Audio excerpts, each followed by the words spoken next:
据中国驻美大使馆周六发布的消息，针对白宫国安会发言人称，白宫国安会负责人于周四召见中国驻美大使秦刚，对中方在台海地区开展军事演训活动予以谴责。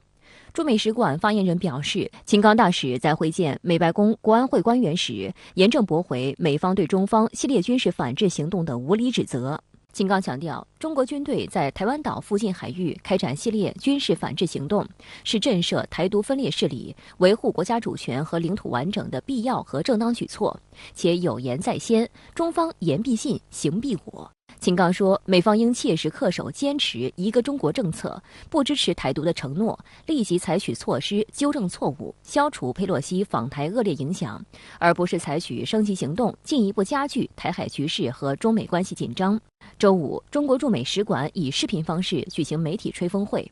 驻美公使景泉也就佩洛西访台介绍中方严正立场，并驳斥美方针对中方的无理指责。景泉在吹风中重点强调3点：一是美方严重违背了向中方做出的政治承诺；二是美方首先挑衅中方，制造紧张，中方反制正当必要；三是美方必须慎重妥善处理好台湾问题。值得注意的是，秦刚周四还在美国《华盛顿邮报》发表署名文章，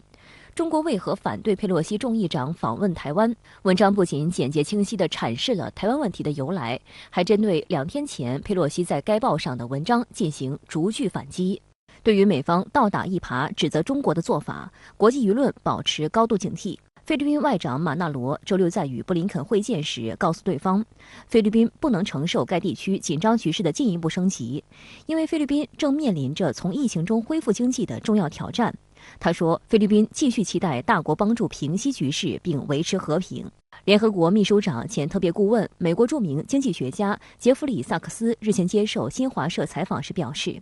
佩洛西窜访中国台湾地区是近年来美国外交政策中最不负责任和最具挑衅的行为之一。萨克斯说，美国的霸权思维植根于其外交政策，美国为维护其霸权试图分裂世界的做法是一种非常危险且具有误导性的战略。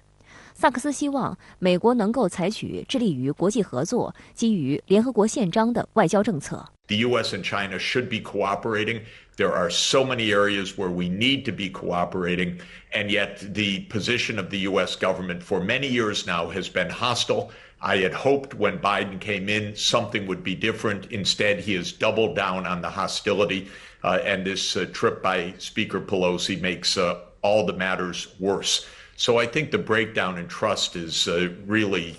deep and dangerous, and we better see a change of attitude in the United States.